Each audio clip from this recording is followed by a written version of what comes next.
أعوذ بالله من الشيطان الرجيم. بسم الله الرحمن الرحيم. إن الحمد لله نحمده ونستعينه ونستغفره ونعوذ بالله من شرور أنفسنا وسيئات أعمالنا. من يهده الله فلا مضل له ومن يضلل فلا هادي له، وأشهد أن لا إله إلا الله وحده لا شريك له، وأشهد أن محمدا عبده ورسوله صلى الله عليه وآله وصحبه وسلم تسليما كثيرا. أما بعد، د سرور کائنات صلى الله عليه وآله وسلم ژوند نو نسمه پته. السلام علیکم ورحمت الله وبرکاته. محترم ورونو، په تیره اتلسمه پته کې موږ د احد د غزا هغه حالات بیانول چې د مشرکانو د طرفه رسول الله صلی الله علیه و آله وسلم پر تندي زخمی سو، غاښ مبارک یې مات سو، د تورې دوه شدید وارونه پر وسوه، خو بیا هم رؤوف او رحیم رسول الله صلی الله علیه و آله وسلم شرع نور ته کوي، ځکه د الله جل جلاله دا اراده وه چې خپل رسول تر هغه خپل جلیل او عظیم منصب نور هم لوړ او عظیم کی، او د خپل رسول د ښو اخلاقو یوه ډیره لوړه او شانداره نمونه قائمه کی، او ټوله دنیا ته دا ورښکاره کی چې ټول بشریت دی د دغه سید المرسلین و صبر او تحمل، حلم او عفو ته وګوري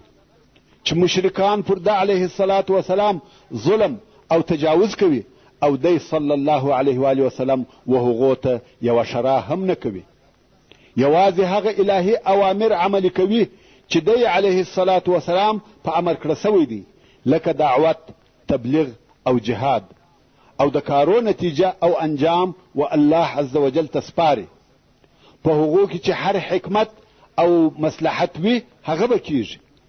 آیا د دې په عوض او بدل کې چې مشرکان د رسول الله صلی الله علیه و آله وسلم په شرع سره هلاک سي، دا به ښه او بهتره نه وي چې همدغه د اسلام دشمنانو څخه په وروسته کې د اسلام محافظین د رسول الله صلی الله علیه و آله وسلم مینان او فداکار عسکر ځینې جوړ سي، لکه همداسې چې وسوه هغه د کفارو مشهوره مشران کم چې اوس رسول الله صلی الله علیه و آله وسلم غوښته چې شرع ورته وکړي، څه موده وروسته الله جل جلاله دوی ټوله د اسلام په فداکار لښکر کې شامل کړه. مقصد دا چې په دغه جمله سره چې لیس لک من الامر شیء، رسول الله صلی الله علیه و آله وسلم ته تنبیه ورکړه سوه چې بنده لره اختیار نسته، او نه د بنده علم پر ټولو شیانو راګرځېدلی سي. الله عز وجل چې د هر شي اراده وکړي هغه کوي.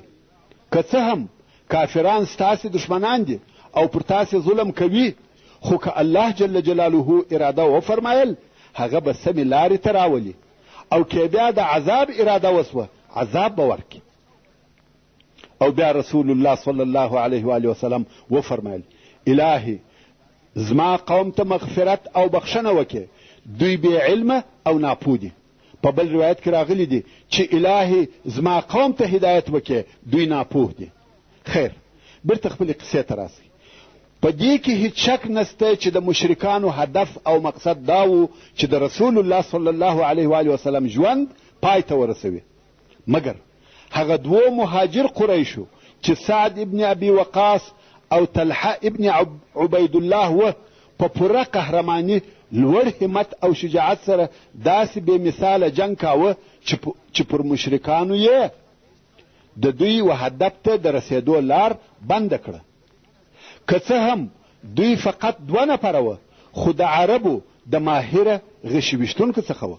د رسول الله صلی الله علیه و آله وسلم څخه یې داسې دفاع وکړه چې مشرکان یې ودې ته مجبوره کړه چې د رسول الله صلی الله علیه و آله وسلم څخه لرې سي. سعد ابن ابي وقاص رضی الله تعالی عنه چې پوره ښکاري او ماهره غشي ویشتونکی و، رسول الله صلی الله علیه و آله وسلم د غشو د جعبې څخه غشي ورته راایستل او ورته ویل یې ولی فداک ابي و امي. ورونو دغه جمله چې بی ابي و امي یا فداک ابي و امي په پخواني عربي کې ډېر استعمال ده، چې د لفظ ترجمه یې داسې ده: زما مور او پلار دې تر تا قربان وي. مګر په استعمال کې یې مقصد دا و چې یو څوک به چاته ډېر ګران، معزز او محترم و و هغه ته به دغه جمله ویل. او همیشه مور او پلار دواړه نه سره یو ځای کېده. په ډېرو وختو کې داسې ویل کېده چې فداک ابي یا بی ابي. نو دا چې رسول الله صلی الله علیه و آله وسلم مور او پلار دواړه سره یو ځای کړه، دا د سعد رضی الله تعالی عنه پر ډېر استعداد او مهارت دلالت کوي. او سعد رضی الله تعالی عنه به په وروسته کې په دغه جمله سره ډېر فخر کاوه. ویل به په والله رسول الله صلی الله علیه و آله وسلم خپل مور او پلار دواړه وهي چاته نه دي سره یو ځای کړي چې ورته ووایي بی ابي و امي بې له ما څخه. او هر څه چې طلحه ابن عبید الله امام نسائی د جابر رضی الله تعالی عنه څخه دغه د رسول الله صلی الله علیه و آله وسلم پر شاوخوا د مشرکانو راټولېدل، او دا چې د رسول الله صلی الله علیه و آله وسلم سره یو څو نفره انصار و روایتوي. جابر رضی الله تعالی عنه وایي مشرکان و رسول الله صلی الله علیه و آله وسلم ته ورورسېده. رسول الله صلی الله علیه و آله وسلم وفرمایل څوک د دغه قوم دفاع کوي؟ طلحه رضی الله تعالی عنه ویل زه. بیا جابر رضی الله تعالی عنه وایي چې انصار و مشرکانو ته وردمخه سوه، خو انصار یو پس له بله څخه په هغه ترتیب ووژل سوه چې مخکې مو د امام مسلم رحمه الله په روایت کې درته بیان کړه. کم وخت چې انصار ټول ووژل سوه، طلحه رضی الله تعالی عنه وردمخه سو. جابر رضی الله تعالی عنه وایي بیا نو طلحه د 11 نفرو جنګ وکړي تر څو چې لاس یې په توره ووهل سو او ګوتې یې پرې سوې، او بیا الله عز وجل مشرکان پر شا کړه. حاکم رحمه الله په اکلیل کې وایي چې طلحه ابن عبید الله د احد په ورځ 19 یا 15 ځایه زخمی سو او 2 ګوتې یې پرې سوې. امام بخاری د قیس ابن ابي حازم رضی الله تعالی عنه څخه روایت کوي چې وایي ما د طلحه هغه لاس شل ولیدی چې په دغه لاس یې د احد په ورځ رسول الله صلی الله علیه و آله وسلم ساتي. امام ترمذی روایت کوي چې رسول الله صلی الله علیه و آله وسلم د احد په ورځ د طلحه په باره کې وفرمایل که څوک غواړي چې وداسې شهید ته وګوري چې د مځکې پر مخ ګرځي نو دې و طلحه ابن عبید الله ته وګوري. ابو داود الطیالسی د عایشه رضی الله تعالی عنها څخه روایت کوي چې دی ویل هر وخت چې به د احد ورځ یاد سوه حضرت ابو بکر صدیق رضی الله تعالی عنه به ویل دغه ورځ ټوله د طلحه وه. په دغه باریک وخت کې او دغه د تکلیف په ساعت کې الله عز وجل د غیب خپل نصرت نازل کړي. امام بخاری او امام مسلم د سعد ابن ابي وقاص رضی الله تعالی عنه څخه روایت کوي چې وایي د احد په ورځ مې رسول الله صلی الله علیه و آله وسلم ولیدی چې 2 نفره ورسره وه چې سپین کالي یې اغوستي وه او د ده علیه الصلاة وسلام د دفاع دپاره یې ډېر شدید جنګ کاوه چې دغه 2 نفره مې نه د مخه لیدلي وه او نه مې بیا په وروسته کې ولیده. او په یوه روایت کې راغلی دي چې دغه 2 نفره جبریل او میکائیل علیهم السلام وه. دغه ټوله واقعه یعنی د رسول الله صلی الله علیه و آله وسلم زخمی کېده د ده علیه الصلاة وسلام سره د 7 ولاړو انصارو شهادت دغه ټوله په یو څو لږو لحظو کې پېښ شوه چې هیچ چا یې توقع نه کول که نه د رسول الله صلی الله علیه و آله وسلم هغه غوره اصحاب چې د جنگ په اولو صفو کې په جنگ مشغوله وه فقط د حالاتو د خطرناکه کېدو په لیدلو سره او د رسول الله صلی الله علیه و آله وسلم د آواز په اورېدلو سره ډېر ژر د رسول الله صلی الله علیه و آله وسلم و طرف ته په چابکي سره راغله.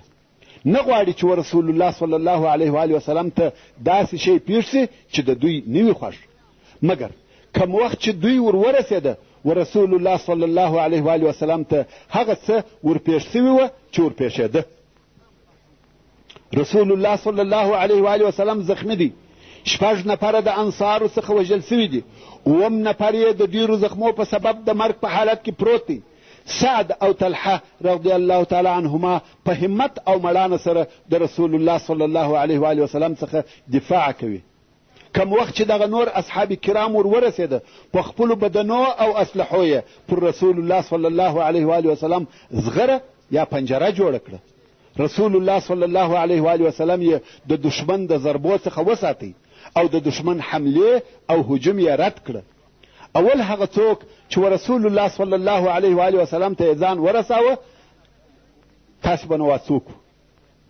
ثانی اثنین هغه د هجرت د ورځې د غار ثور ملګری حضرت ابو بکر صدیق رضی الله تعالی عنه.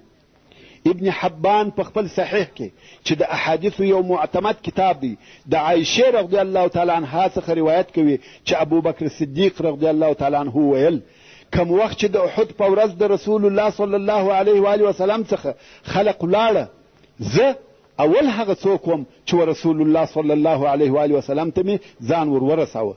د لرې مې یو سړی ولیدی چې د رسول الله صلی الله علیه و آله وسلم د ساتلو دپاره یې جنګ کاوه. ما وویل کن طلحه یعنی دا به طلحه وي. زه لا نه وم ورسېدلی چې عبیده ابن الجراح رضی الله تعالی عنه پسې راورسېدی. هغه داسې راځغستل لکه مرغه چې را په هوا سوی وي تر څو تر ما پورې راورسېدی. موږ چې ورسول الله صلی الله علیه و آله وسلم ته ورورسېدو ومو لیده چې طلحه رضی الله تعالی عنه د هغه و حضور ته زخمی پروت دی. رسول الله صلی الله علیه و آله وسلم وفرمایل د ورور کومک مو وکړئ چې هغه د مرګ په حالت کې دی. رسول الله صلی الله علیه و آله وسلم پر سر داسې وهل سوی و چې د خول 2 حلقې یا دندانې په سر ننوتلې وې او د رسول الله صلی الله علیه و آله وسلم د سر او خولې څخه وینې رابهیږي. اصحاب کرام غواړي چې دغه وینې ودروي. د دغه مقصد دپاره باید د رسول الله صلی الله علیه و آله وسلم د سره څخه هغه د اوسپنې خول ایسته سي مګر دغه خول نه ایسته کېدی ځکه د زنځیرانو حلقې د سر په هډوکې ننوتلي دي. ابو بکر صدیق رضی الله تعالی عنه وایي زه ورتېر سوم چې دغه 2 حلقې د رسول الله صلی الله علیه و آله وسلم د سره څخه راوکاږم. ابو عبیده رضی الله تعالی عنه راته وویل د الله روی مې دروړی دی یا ابا بکر ما پرېږده چې راویکاږم. ابو بکر رضی الله تعالی عنه وایي بیا ابو عبیده رضی الله تعالی عنه دغه حلقه په غاښ ونیول څو د حلقې د رایستلو سره د ابو عبیده غاښ هم ووتی. ابو بکر رضی الله تعالی عنه وایي زه ورغلم چې دغه بله حلقه راوباسم. ابو عبیده بیا راته وویل یا ابا بکر د الله روی مې دروړی دی ما پرېږده چې راویباسم. بیا یې دغه بله حلقه په غاښ ونیول او کرار یې ښورول تر څو چې هغه یې هم په ډېر احتیاط سره راوکشه او د هغې د رایستلو سره د ابو عبیده بل غاښ هم ووتی. رسول الله صلی الله علیه و آله وسلم وفرمایل چې د ورور کومک مو وکړي چې د مرګ په حالت کې دی. موږ و طلحه ته ورغلو د هغه په علاج مشغوله سو. ومو لیده چې هغه 19 ځایه زخمی سوی و چې دا په دغه ورځ د طلحه رضی الله تعالی عنه پر ډېر همت او شجاعت دلالت کوي چې تر کومې اندازې د رسول الله صلی الله علیه و آله وسلم دفاع کول. کم وخت چې د رسول الله صلی الله علیه و آله وسلم د سره څخه د خول د زنځیر دندانې ویستل سوې د رسول الله صلی الله علیه و آله وسلم د سره څخه وینې بهېدل شروع سوه. فواره غوندې وینې رابهیږي. اوس بیا صحابه کرام کوشش کوي چې دغه د وینو بهېدل بند کړي مګر وینې نه درېږي څو په آخر کې د رسول الله صلی الله علیه و آله وسلم لور حضرت فاطمه رضی الله تعالی عنها و دغه ځای ته راغله. هغې د رسول الله صلی الله علیه و آله وسلم په دغه زخم کې یو ټوکر کښېښاوه خو وینو هغه ټوکر راویستی وینې بهیږي او نه درېږي. صحابه کرام د دغه زخمه څخه پر رسول الله صلی الله علیه و آله وسلم ډېر بیریږي او وارخطا دي. بیا فاطمه رضی الله تعالی عنها د بوریا یوه ټوټه وسوځل. بیا یې د دغه سوځل سوي بوریا تودې ایرې په دغه زخم کې واچولې او زخم یې په ډک کړي. د دغه ایرو په واسطه هغه وینې بندې سوې.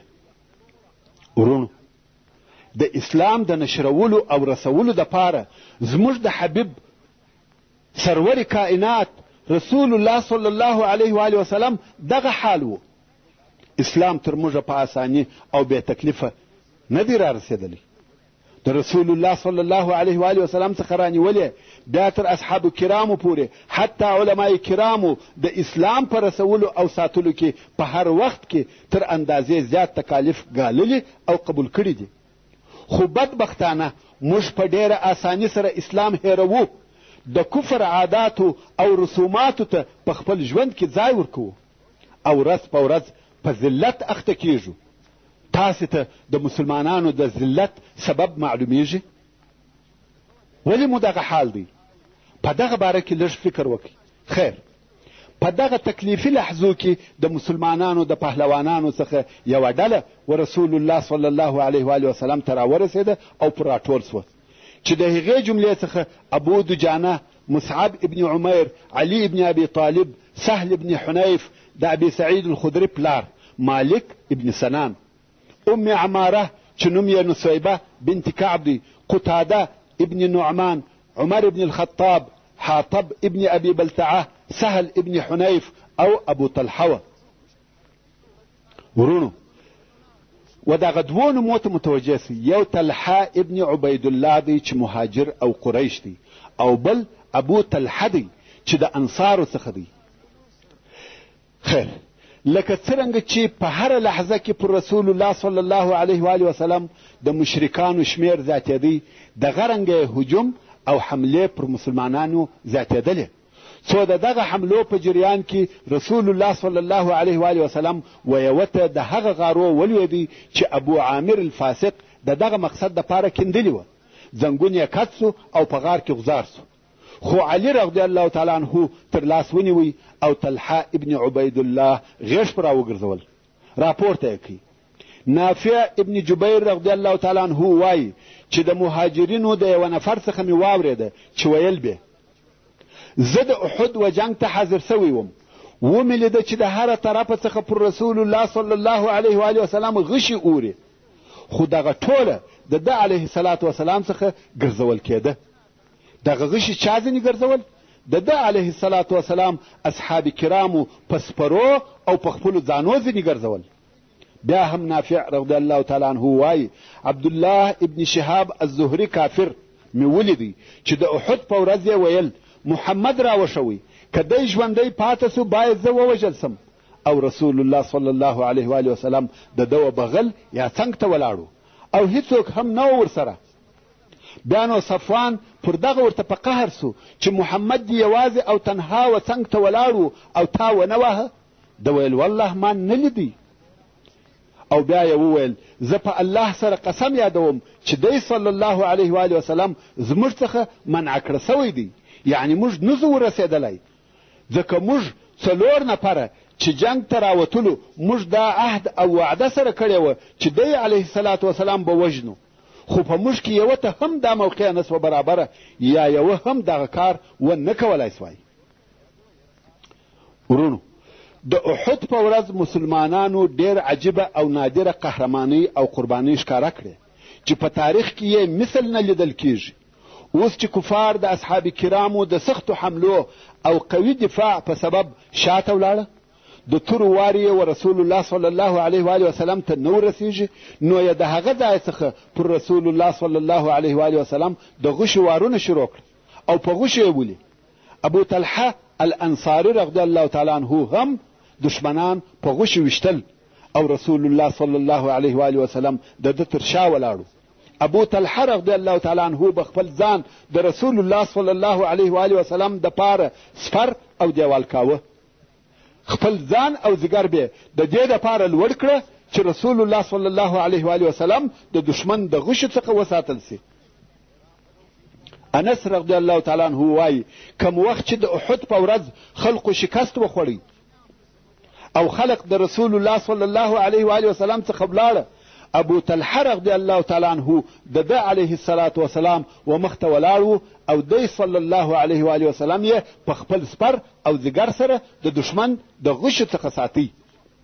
ابو طلحه چې په غشو ویشتلو کې ډېر ماهره و او لیندي یې په ډېر قوت سره کشول، په دغه ورځ یې 2 یا 3 لیندۍ ماتې کړې. هر څوک چې به په دغه منطقه کې تېرېده او غشي به ورڅخه وه، رسول الله صلی الله علیه و آله وسلم به ورته ویل غشي دې و ابو طلحه ته کښېږده.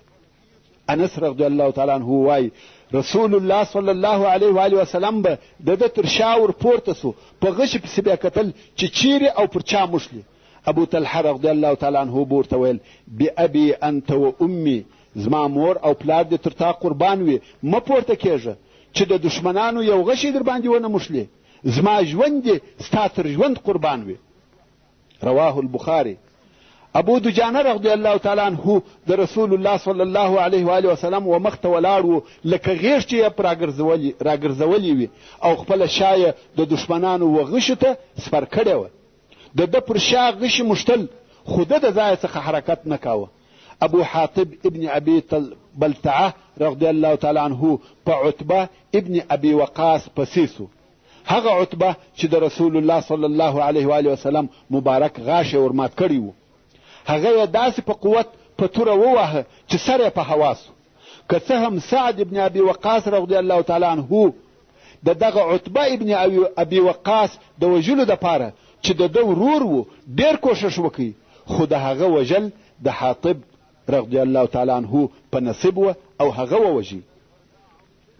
سهل ابن حنیف رضی الله تعالی عنه چې یو مشهوره ویشتونکی و د رسول الله صلی الله علیه و آله وسلم سره پر مرګ بیعت وکړي او بیا یې د مشرکانو په شړلو او لرې کولو کې کامیابه حصه واخیسته. رسول الله صلی الله علیه و آله وسلم په دغه ورځ په خپله په غشو ویشتل کول. د قتاده ابن نعمان رضی الله تعالی عنه څخه روایت دی چې رسول الله صلی الله علیه و آله وسلم په خپله لیندۍ تر هغو غشي ویشتل چې د لیندۍ اړخونه یې مات سوه او بیا نو دغه ماته لیندۍ قتاده ابن نعمان واخیسته او تر آخره ورسره وه. د احد په ورځ عبدالرحمن ابن عوف رضی الله تعالی عنه ډېر شدید جنگ وکړي حتی په خوله کې ووهل سو او غاښونه یې ووتل. او عبدالرحمن ابن عوف رضی الله تعالی عنه د احد په ورځ تر 60 ځایه زیات زخمی سو چې ځینې زخمونه یې په پښه کې وه او په هغه پښه ګوډ سو. د ابو سعید الخدري رضی الله تعالی عنه پلار مالک ابن سنان رضی الله تعالی عنه د رسول الله صلی الله علیه و آله وسلم د سر د زخم څخه وینې په خوله زبېښلې تر څو چې زخم یې د وینو څخه ورپاک. یو چا ورته ویل دغه وینې توکه ده ویل یا والله هیڅ کله به تو نه کم او بیا ولاړ سو په جنگ یې شروع وکړه. رسول الله صلی الله علیه و آله وسلم وفرمایل که څوک غواړي چې د جنت د خلقو څخه و یو چا ته وګوري نو د دغه مالک ابن سنان ته وګوري او بیا شهید ووژل سو. ام عماره رضی الله تعالی عنها چې نوم یې نصیبه بنت کعب دی د رسول الله صلی الله علیه و آله وسلم و مخته توره په لاس ولاړه وه او ابن قمعه ملعون یې نه پرېښاوه چې رسول الله صلی الله علیه و آله وسلم ته ورتیر سي. ښځه ده په توره سره جنگ کوي. رسول الله صلی الله علیه و آله وسلم فرمایي د احد په ورځ چې به مې هرې خوا ته وکتل ام عماره به مې لیده چې زما د حفاظت او ساتنې دپاره یې جنگ کاوه. ام عماره رضی الله تعالی عنها د ابن قمعه د طرفه پر اوږه ډېره سخته په توره ووهل سوه چې ډېر لوی زخم یې پکښې جوړ کړي او تر کومه وخته چې ژوندۍ وه د دغه زخمه څخه په تکلیف وه خو د دغه زخمه سره سره یې جنگ کاوه. دې رضی الله تعالی عنها هم پر ابن قمعه د تورې څو واره وکړه مګر څرنګه چې هغه دوې زغرې سر پر سر اغوستې وې تاثیر یې نه پر کاوه. ام عماره رضی الله تعالی عنها د جنگ تر آخره د هغه خپله زخمه سره جنگ کاوه څو نوره هم 12 ځایه زخمي سوه. مصعب ابن عمیر رضی الله تعالی عنه هغه په اسلام کې اول سفیر او هغه چې د مدینې منورې ډیرو خلقو حتی سعد ابن معاذ رضی الله تعالی عنه د ده پر لاس ایمان راوړی دی په ډیره مړانه او همت سره جنگ کاوه. د ابن قمعه او د هغه د ملګرو حملې د رسول الله صلی الله علیه و آله وسلم څخه دفع کولې. تاسو ته معلومه ده چې د مسلمانانو بیرغ هم د ده څخه و. هغه هم په دغه بد حالت کې یوازې سو. تر دغه وخته پورې د مسلمانانو بیرغ لوړ ولاړ دی. کفارو پر راسته لاس کوم چې بیرغ یې په نیولی و وواهه راسته لاس یې ور پرې کړی. ده رضی الله تعالی عنه بیرغ په چپه لاس ونیوی او د کفارو په مخ کې ثابت او قایم ودرېدی تر څو چې چپه لاس یې هم پرې سو.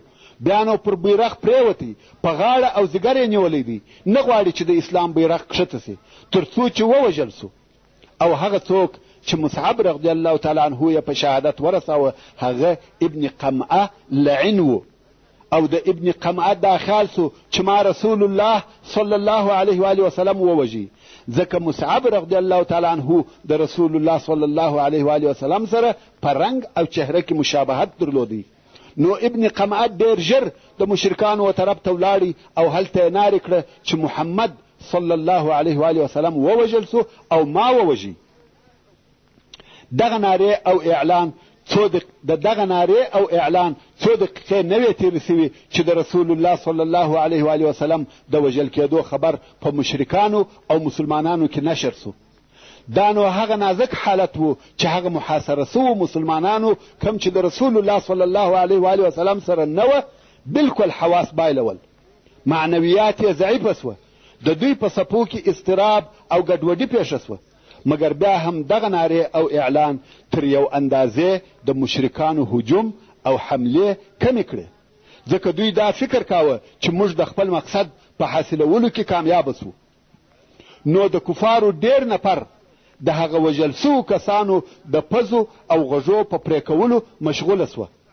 مګر رسول الله صلی الله علیه و آله وسلم بیا هم د خپلو هغه لږو اصحابو په ملګرتیا و جنګ ته دوام ورکړي او مسلمانان یې د هغه اضطراب د حالت څخه وایستل.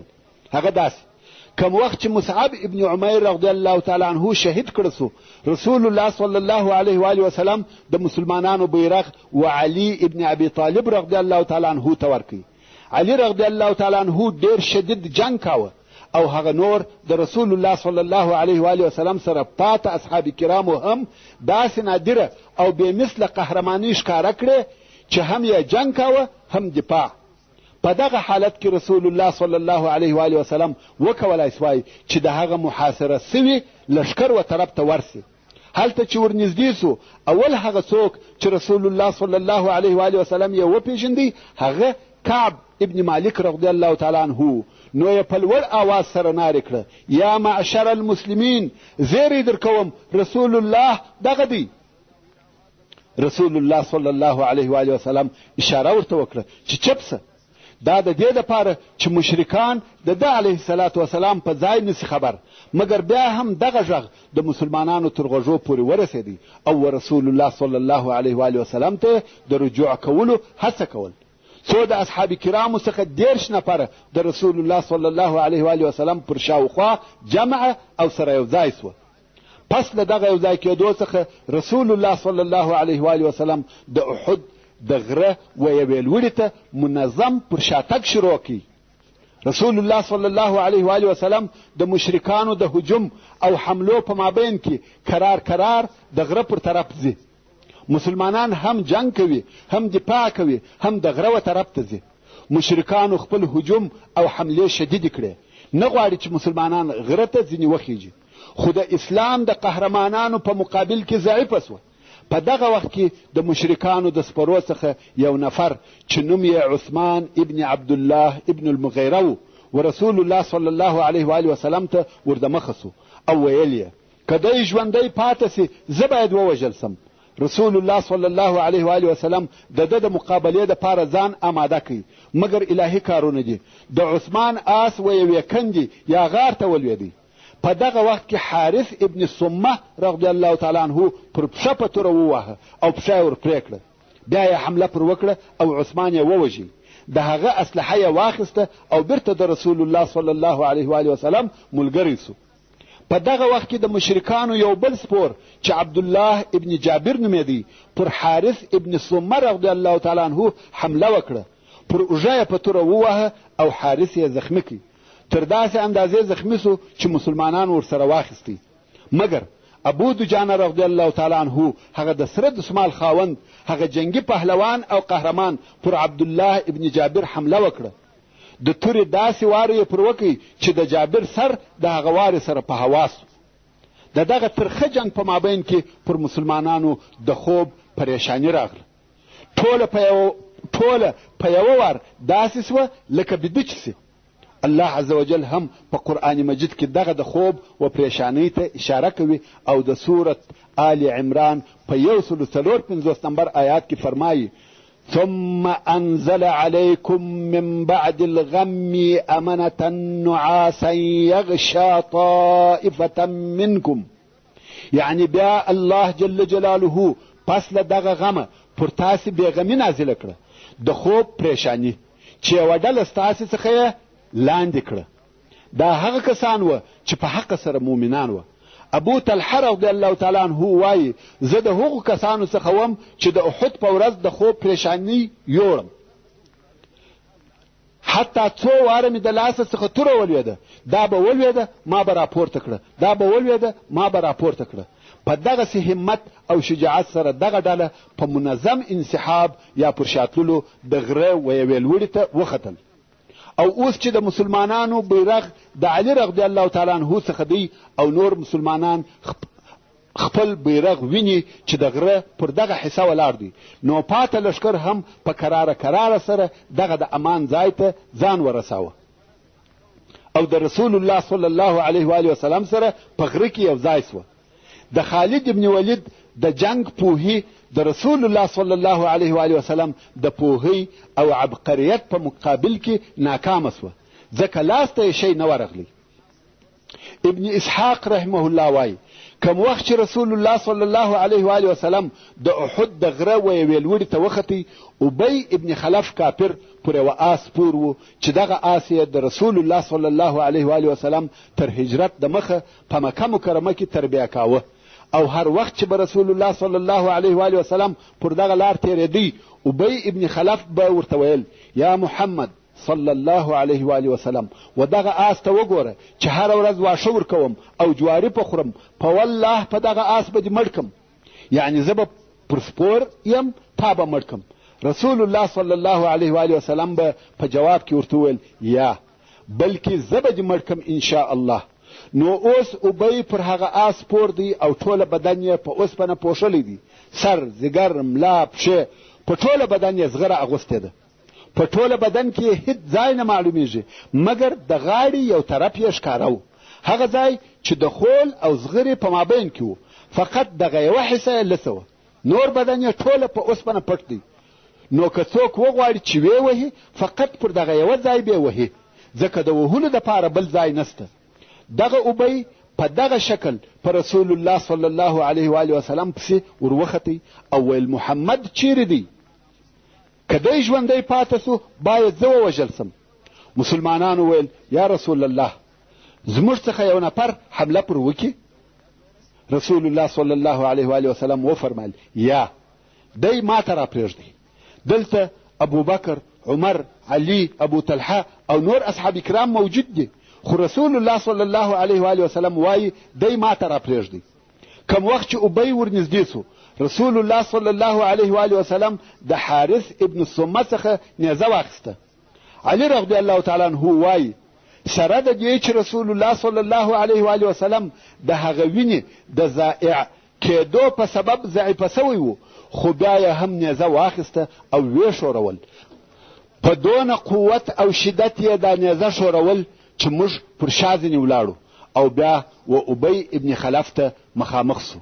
د ده د غاړې هغه ځای په نشان ونیوی چې د خول او زغرې په مابین کې و، او بیا یې پر ابی ابن خلف وارې وکړي او پر هغه لږ ځای یې وویشتی.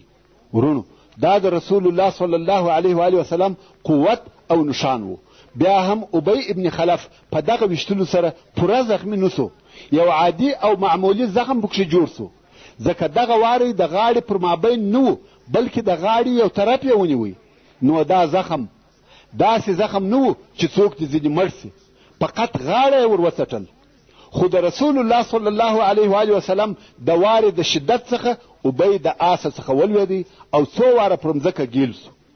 ابی چې راپورته سو ځغلي او تښتې، دغه نارې وهي قتلني محمد، یعنی محمد صلی الله علیه و آله وسلم ووژلم. او هغه کفارو ته ورغلی چې تر میدان جنگ د باندې سره راټول و او ورته وایي محمد ووژلم. هغو یې غاړه ورلڅه کړه، زخم یې ډېر کوچنی و. هغو ورته ویل یا ابی تا زړه اچولی دی، والله په تا څه نه دي سوي، د دې زخمه څخه څوک نه مري. ابی وایي محمد ما ته په مکه کې ویلي وه چې زه تا وژنم، په والله که پر ما توکي هم به مې ووژني، دا خو لا د نیزې واری دی. سبحان الله. دغه کفار د رسول الله صلی الله علیه وسلم د هرې خبرې تصدیق کوي او رسالت یې نه مني. رښتیا هم ابی ابن خلف د هغه زخم څخه مړ سو. ابوالاسود د عروه څخه روایت کوي چې ابی به د غوایي پر قسم رمباړې وهلې او ویل به چې زما دې په هغه ذات قسم وي چې زما نفس د هغه په اختیار کې دی، که دغه زما درد پر ټوله اهل ذیلمجاز وي ټوله به مړه سي. کم وخت چې رسول الله صلی الله علیه و آله وسلم ته د ابی د مرګ خبر ورسېدی، رسول الله صلی الله علیه و آله وسلم وفرمایل د الله غضب پر هغه چا ډیر شدید سو چې د الله رسول یې ووژني. یعنی د الله جل جلاله قهر او غضب پر هغه چا ډیر زیات دی چې د الله رسول یې په خپله ووژني. واقعا دا الهي قهر او غضب دی چې یو څوک د رسول الله صلی الله علیه و آله وسلم په لاس وژل کیږي او ابی ابن خلف ملعون په دغه الهي غضب گرفتار سو. تاسې پوهیږئ هغه یوازینی شخص چې رسول الله صلی الله علیه و آله وسلم په خپل لاس په ټول تاریخ او ټول غزاو کې وژلی دی، هغه دغه ابی ابن خلف دی. د ابی ابن خلف تر ویشتلو وروسته نور هم رسول الله صلی الله علیه و آله وسلم غواړي چې د غره ولوړي حصې ته وخیږي، خو په مخه یوه لو ډبره ورغله چې موږ لاش ورته وایو. رسول الله صلی الله علیه و آله وسلم ورپورته سو چې دغه لاش ته وخیږي، خو نسوای ختلی، ځکه یو خو د رسول الله صلی الله علیه و آله وسلم عمر ډیر و او بل یې دوې زغرې اغوستې وې او بل شدید زخمی سوی و. نو طلحه ابن عبید الله چوخه ورکړه او د هغه پر شا رسول الله صلی الله علیه و آله وسلم و هغه لوړي ډبرې ته وختي او بیا رسول الله صلی الله علیه و آله وسلم وفرمایل اوجب طلحه، یعنی طلحه جنت واجب سو. په دغه وخت کې چې رسول الله صلی الله علیه و آله وسلم د غره دغه لاش ته وختي، ابوبکر او عمر رضی الله تعالی عنهما هم ورسره وختل. په دغه وخت کې غر ورېږدېدی لکه زلزله چې وسي. رسول الله صلی الله علیه و آله وسلم غر په پښه وواهه او ویې فرمایل اثبت احد فان علیک نبی وصدیق وشهید، یعنی احد ثابت ودرېږه مرېږده، پر تا باندې نبی دی او صدیق دی او شهید، چې د شهید څخه مقصد عمر رضی الله تعالی عنه دی. بیا نو احد ثابت ودرېدی. اوس نو پاته اصحاب کرام د غره سره یو ځای کیږي او غره ته خیږي. میدان جنگ خالی دی. مسلمانانو چې ولیده چې بیرغ یې د غره سره دی، دوی هم ټوله هلته سره جمع سوه. اوس ټول مسلمانان پر غره سربیره دي. په دغه وخت کې مشرکانو آخري هجوم پر مسلمانانو وروړي، غواړي چې مسلمانان ختم کړي. که څه هم نور کفار سره پاشلي تت او پرک دي، خو خالد ابن ولید تر اوسه هغه خپله ټولۍ یو ځای او منظمه ساتلې ده او ویلې ده چې د مسلمانانو بیرغ په غره کې دی. نو د غره پر طرف ورهیسو د مسلمانانو بیرغ چې تر اوسه ولاړ دی او د شکست دپاره د بیرغ لوېدل حتمي دي. نو خالد غواړي چې خامخا مسلمانانو ته شکست ورکړي. نو د دغه مقصد دپاره دی او ابو سفیان د نورو سپرو په ملګرتیا د غره و طرف ته ورهیسوه، غواړي چې وغره ته وروخیږي، مګر د دوی اسان وغره ته نسي ختلی. نو ده غوښته چې وغره ته پیاده وروخیږي او د مسلمانانو قوت او پاته څو نفره ختم او فیصله کړي. اوس چې خالد او د هغه ملګرو وغره ته د ختلو اراده کړې ده او هلته رسول الله صلی الله علیه و آله وسلم د یو څو لږو ملګرو سره موجود دی، ځکه نور ټول لښکر تښتېدلی دی او ډېر کسان په دغه وخت کې مدینې منورې ته رسېدلي وه او هغه لږ نفر چې پاته دي هغه د رسول الله صلی الله علیه و آله وسلم سره پر غره دي. او دلته خالد خپله حمله وغره ته متوجه کړه.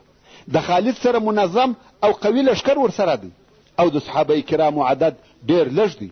نو خود څه نسي کولی. رسول الله صلی الله علیه و آله وسلم وفرمایل هغه غشي چې در سره دي ټول راټول کړي. او ویل سعد چیرې دی؟ سعد ابن ابي وقاص رضی الله تعالی عنه موجود و او غشي راټول سو. رسول الله صلی الله علیه و آله وسلم وسعد ته وفرمایل ولا یا سعد. سعد رضی الله تعالی عنه په تعجب وویل څنګه او څوک وولم یا رسول الله، دا پوره لښکر دی. رسول الله صلی الله علیه و آله وسلم وفرمایل ولا یا سعد. سعد هم په غشي ویشتلو شروع وکړ. په اول غشي د مشرکانو څخه یو نفر وویشتی، هغه ووژل سو. رسول الله صلی الله علیه و آله وسلم وفرمایل ولا یا سعد فداک ابي و امي. په دوهم غشي هم مشرک وویشتی، هغه هم ووژل سو. رسول الله صلی الله علیه و آله وسلم بیا وفرمایل ولا یا سعد، سعد دریم مشرک وویشتی، هغه هم ووژل سو. د هر غشي په ویشتلو یو مشرک وژل کیږي. کفارو چې دا مړی ولیده پر شا ولاړه، ویل دا څه حال دی؟ د هر غشي د ویشتلو سره یو نفر وژل کیږي، دا خو موږ ټول تباه کیږو. نو خالد د خپل لشکره سره پر شا ولاړی. مسلمانان د دوی د شر څخه وساتل سوه. د سعد ابن ابي وقاص رضی الله تعالی عنه د غشو د ویشتلو په سبب مسلمانان د مشرکانو د جنگ او شر څخه خلاص وه، او پاته مسلمانان د رسول الله صلی الله علیه و آله وسلم پر شاوخوا را وګرځیده. دغه د خالد حمله د مشرکانو اخرنی حمله وه چې پر مسلمانانو یې وکړه. څرنګه چې مشرکان د رسول الله صلی الله علیه و آله وسلم په هیڅ حال نه دي خبر چې څه ورته پیښه ده، خو تقریبا دا یقین وو چې هغه وژل سوی دی، ځکه ابن قمعه ویلي وه چې هغه ما ووژي. نو مشرکان و خپلو ځایو ته ولاړه او مکې مکرمې ته د تګ آمادګي نیسي. مشرکان د خپلو سامانو په ټولولو او بارولو مشغوله سوه، او د مشرکانو ښځې د مسلمانانو د هغه شهیدانو چې په میدان جنگ کې پراته وه د پزو او غوږو په پرې کولو مشغوله سوې. د شهیدانو نسونه ورسري هند بنت عتبه چې د ابو سفیان ښځه وه، د سید الشهدا حمزه رضی الله تعالی عنه نس ورسري کړي او د هغه اینه یې راوکشه، غواړي چې ویې خوري، ځکه دې قسم کړی وو چې د حمزه رضی الله تعالی عنه اینه به خوري. ولی حمزه رضی الله تعالی عنه هغه څوک وو چې د بدر په ورځ د دې پلار او اکا وژلي وو. اوس چې هند د حمزه رضی الله تعالی عنه اینه راوکشه، غواړي چې ویې خوري، ویې ژول، هغه ډیره ترخه وه، نه سوای تېرولی، نو یې بیرته تو کړه او بیا یې د حمزه رضی الله تعالی عنه پزه او غوږونه ور پرې کړه. د مشرکانو ښځو د شهیدانو د پزو او غوږو څخه د غاړې هارونه او امیلونه جوړ کړه. رونو دا قصه نه ده، دا عبرت دی. اسلام په دغه قسم تر ما او تا را رسېدلی دی. کم وخت چې جنگ پای ته ورسېدی، مشرکان د میدان جنگ څخه ووته، د مسلمانانو ښځې و میدان جنگ ته راغلې، د اوبو ژي ورڅخه دي او د مسلمانانو و زخمیانو ته اوبه ورکوي. انس رضی الله تعالی عنه وای ما عائشه بنت ابي بکر او ام سلیم ولیدې چې ژی په شاره اخیستې وه او د زخمیانو په خولو کې یې اوبه ورتویولې، چې هغه ژبه خالص وه، بیا به ولاړې او ژبې د اوبو ډک راوړه، د زخمیانو په خولو کې به ورتویولې. عمر فاروق رضی الله تعالی عنه وای ام سلیت رضی الله تعالی عنها د احد په ورځ موږ ته د اوبو ژی راوړه. په دغو ښځو کې ام ایمن رضی الله تعالی عنها هم وه. کم وخت چې ځینې مسلمانان ولیده چې د میدان جنگ څخه تښتي او مدینې منورې ته داخلیږي، د هغو پر مخانو به خاورې ورپاشلې او ځینو ته به ویل دغه څرخۍ واخله، کېویه او توره ماته راکه، او بیا به په تلوار سره میدان جنگ ته ولاړه، هلته به زخمیان اوبول. په دغه وخت کې حبان ابن العرقه په غشي وویشتل. دغه سړی مشرک دی، حبان ابن العرقه. دغه مشرک دغه ام ایمن په غشي وویشتل، دا غزاره سوه او د بدن یوه حصه ښکاره سوه. دغه د الله دشمن حبان شین د خندا ولاړی. دا کار ورسول الله صلی الله علیه و آله وسلم ته ډیر سخت تمام سو. نو یو سعد ابن ابي وقاص رضی الله تعالی عنه ته یو غشي ورکړي او ویل موږ خو نسو رسېدلی، نو په دغه غشي یې وله. سعد رضی الله تعالی عنه هم پر دغه کافر حبان د غشي وارې وکړي او حبان یې په غاړه کې وویشتی. حبان هم غزار سو او بدن یې لڅ سو. رسول الله صلی الله علیه و آله وسلم هم داسې وخندل چې غاښونه یې ښکاره سو او بیا یې وفرمایل سعد د دغه ښځې بدله او قصاص واخیسته. نو که فکر وکړئ مسلمانانو، دغه واقعات تر نظر وباسئ، د دیو څخه معانی، مقاصد، مضامین را وباسئ. کم وخت چې رسول الله صلی الله علیه و آله وسلم د غره په دغه لوړه حصه کې قرار ونیوی، نو حضرت علی رضی الله تعالی عنہ ولاړی او خپل هغه د څرمنې سپر چې ورسره و د اوبو یې ډک او رسول الله صلی الله علیه و آله وسلم ته راوړي چې ویچشي. څرنګه چې اوبو بوی درلودی نو رسول الله صلی الله علیه و آله وسلم هغه اوبه ونه چښلې مګر مخ یې د هغه وینو څخه په پریولي چې د پر مخ باندې پرتې وي. رسول الله صلی الله علیه و آله وسلم دغه اوبه پر سر تویولې او ویلې د الله جل جلاله غضب پر هغه چا ډیر شدید دی چې د الله د رسول مخ یې په وینو ور ولړي. سهل رضی الله تعالی عنہ وای په والله زه هغه څوک پیژنم چې د رسول الله صلی الله علیه و آله وسلم زخم یې ور پریولی او هغه څوک پیژنم چې اوبه یې ورته ویلې او په چی سره علاج وسو. وای د رسول الله صلی الله علیه و آله وسلم لور فاطمه رضی الله تعالی عنها زخم ور پریولی او علی ابن ابي طالب رضی الله تعالی عنه پسپر وبورته ویلې. کوم وخت فاطمه رضی الله تعالی عنها ولید چې اوبه نور هم وینه زیاتوي نو یې د بوریا یو ټوټه وسوځل او په هغه ایروی دغه زخم ډک بیا نو ویني ودرېد. ورسته محمد ابن مسلمه رضی الله تعالی عنه خوږه او تازه اوبه راوړې. رسول الله صلی الله علیه و آله وسلم هغه اوبه وچښلې او محمد ابن مسلمه رضی الله تعالی عنه ته د خیر دعا وکړه. رسول الله صلی الله علیه و آله وسلم د ماپښین منځ د هغه زخمو په سبب پناست سره ادا کړي او مسلمانانو هم د صلی الله علیه و آله وسلم ترشا لمنځ پناست سره ادا کړي. کوم وخت مشرکان ټول د بیرته تک د پاره تیار او آماده سو ابو سفیان د څو نورو کفارو سره د غره وې بل لوړی ته وختي او مسلمانانو ته ورنار کړه آیا پتا سي کې محمد ستا؟ رسول الله صلی الله علیه و آله وسلم و فرمایل جواب مور کوي. ابو سفیان بیا نار کړه آیا پتا سي کې ابو بکر ستا؟ رسول الله صلی الله علیه و آله وسلم و فرمایل جواب مور کوي. ابو سفیان بیا نار کړه آیا پتا سي کې عمر ستا؟ رسول الله صلی الله علیه و آله وسلم د جواب ورکو لطفا فتا واړو. کوم وخت چې مشرکان ټول د بیرته تک د پاره تیار او آماده سو ابو سفیان د څو نورو کفارو سره د غره وې بل لوړی ته وختي او مسلمانانو ته ورنار کړه آیا پتا سي کې محمد ستا؟ رسول الله صلی الله علیه و آله وسلم و فرمایل جواب مور کوي. ابو سفیان بیا نار کړه آیا پتا سي کې ابو بکر ستا؟ رسول الله صلی الله علیه و آله وسلم و فرمایل جواب مور کوي. ابو سفیان بیا نار کړه آیا پتا سي کې عمر ستا؟ رسول الله صلی الله علیه و آله وسلم د جواب ورکولو څخه منع کړه. ابو سفیان د بل چا پوښتنه ونه کړه فقط دغه درو نفرو پوښتنه یې وکړه ځکه دی او د قوم په دې پوهېده چې د اسلام قیام په دغه درو نفرو سره دی. بیا نو ابو سفیان وویل که دغه کسان وژل سوي وي نو زموږ په تاسې هیڅ پروا نه کیږي ځکه په تاسې کې نور هیڅ شان او شوکت نه دی پاته. عمر فاروق رضی الله تعالی عنه نور صبر نسوای کولای ودرېدی او په لوړ اواز یې ورنارې کړه ویل ای د الله دشمنه هغه کسان چې تا یاد کړه هغه ټول ژوندي دي. الله عز وجل هغه کسان پرېښول چې ته په خفه کېږې. ابو سفیان وویل زموږ ځینو نفرو ستاسې د وژل سوو کسانو پزې او غوږونه ور پرې کړه خو دا داسې کار دی چې نه ما په هغه سره امر کړي دي او نه په خفه یم. بیا نو ابو سفیان د نصر او بری ناره وکړه. په دې جنگ کې د کفارو په کامیابۍ فخر او غرور کوي. په ډېر لوړ اواز یې نارې کړه اعل هبل. هبل هغه د قریشو بت دی نو ده ویل لوړ سو هبل.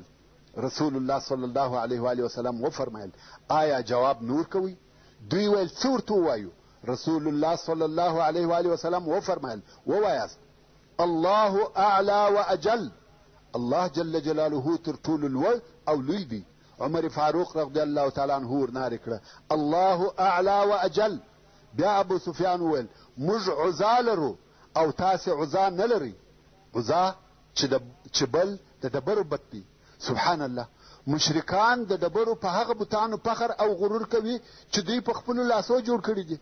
رسول الله صلی الله علیه و آله وسلم و فرمایل آیا جواب نور کوي؟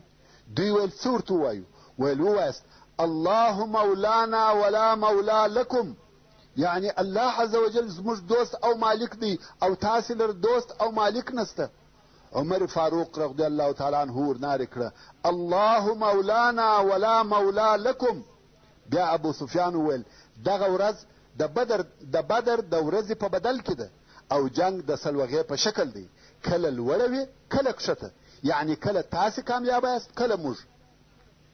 عمر فاروق رضی الله تعالی عنه وویل تاسې زموږ سره نشئ برابرېدلی، زموږ مړي په جنت کې دي او ستاسې مړي په اور کې دي.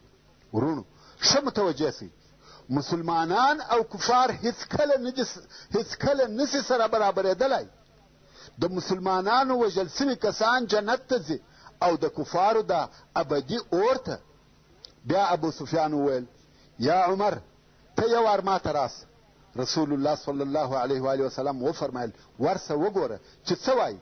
عمر رضی الله تعالی عنه ورغلی. ابو سفیان ورته ویل یا عمر په الله سره قسم در کوم چې موږ محمد صلی الله علیه و آله وسلم ووژي. عمر رضی الله تعالی عنه ویل یا په والله او هغه دغه اوس ستا خبرې اوري. ابو سفیان ویل ته و ماته تر ابن قمعه صادقه یې. ابن قمعه خو ویلي وه چې ما محمد صلی الله علیه و آله وسلم ووژي، مګر عمر رضی الله تعالی عنه وایي هغه ژوندی دی.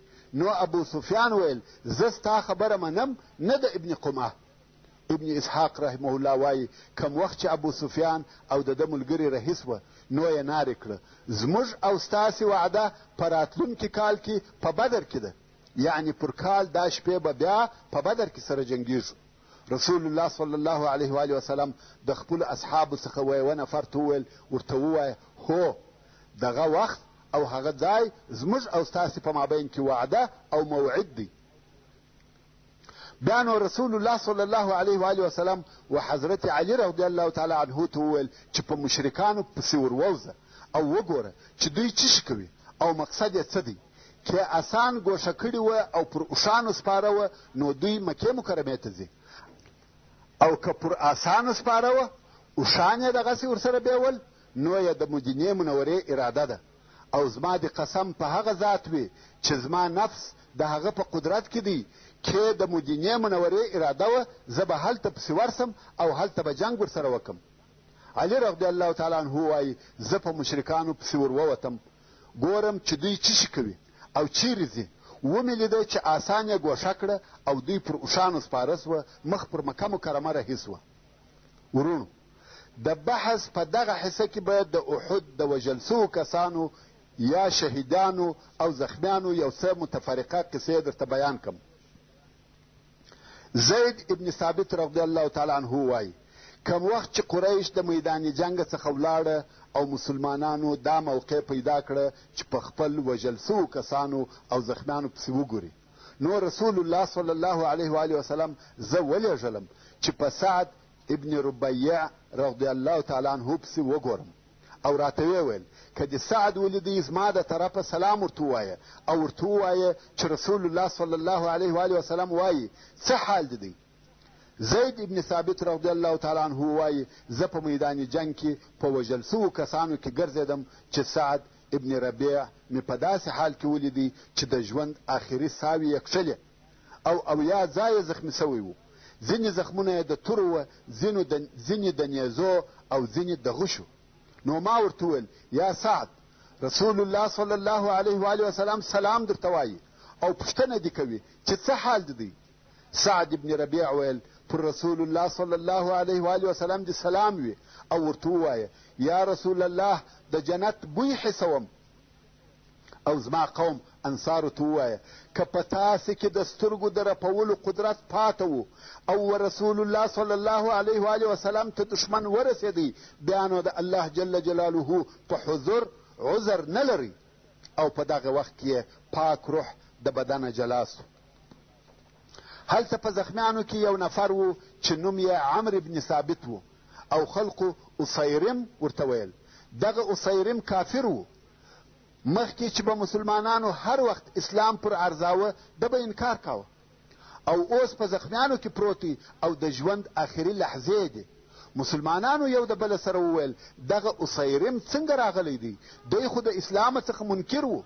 بیا یې پخپله د اسیرم څخه پوښتنه وکړه، ویل د قومیت په سبب راغلی یې که دې و اسلام ته رجوع کړې ده؟ اسیرم ویل بلکې اسلام ته مې رجوع کړې ده. پر الله او رسول الله می ایمان راوړی دی او بیا می د رسول الله صلی الله علیه و آله وسلم په ملګرتیا جنگ وکړي تر څو چې دغه حال می دی چې تاسې یې وینئ. او په دغه وخت کې وفات سو. صحابه کرامو د ده حال و رسول الله صلی الله علیه و آله وسلم ته ووایه. رسول الله صلی الله علیه و آله وسلم وفرمایل دی د اهل جنت څخه دی. ابو هریره رضی الله تعالی عنه وایي چې دغه اسیرم هیڅ کله د الله جل جلاله دپاره یو لمونځ هم نه و کړی. مسلمانان په زخمیانو کې پر قزمان پیښ سوه. هغه قزمان چې د پهلوانانو او قهرمانانو غوندې جنګ یې کړی و. یوازې ده 7 یا 8 نفره مشرکان وژلي وه. ستاسې به په یاد وي چې 3 نفره یې د کفارو د بیرغ پورته کوونکي ووژل او اوس په داسې حال کې پروت دی چې زخمو د کاره ایستلی دی. نو مسلمانانو دی د بني ظفر و کورو ته یوړی. مسلمانانو د جنت زیری ورکول چې تو خو غازي سوې او که مړ سې شهید هم یې. قزمان ویل په والله ما د بل شي دپاره جنګ نه دی کړی مګر د قوم په خاطر، او که د قومیت حساب نه وای ما به جنګ نه وای کړی. کم وخت چې بیا د زخمو د درد څخه په تکلیف سو نو یې ځان پخپله ووژي. کم وخت چې به دغه قزمان د رسول الله صلی الله علیه و آله وسلم په حضور کې یاد سو، رسول الله صلی الله علیه و آله وسلم به وفرمایل چې هغه د اهل النار څخه دی. ورونو دا د هغه مجاهدینو مصیر او نتیجه ده او ځای اور دی چې بې له اعلاء کلمت الله څخه د بل هر مقصد دپاره جنګیږي، مثلا د قومیت، حزب، کرسی یا داسې نور. نو د قزمان پر عکس هلته د بني ثعلبه د یهودو څخه یو نفر په وژل سوو کسانو کې پروت و چې مخیرق نومېدی. مخیرق یهودي او په یهودو کې عالم هم و. رسول الله صلی الله علیه و آله وسلم د احد و غزا ته د جمعې په ورځ د جمعې تر لمانځه وروسته ووتی یا د مازدیګر تر لمانځه. په دغه شپه کې د جنگ آمادګي ونیول سوه او په سهار کې چې د شنبې ورځ وه جنگ پېښ سو.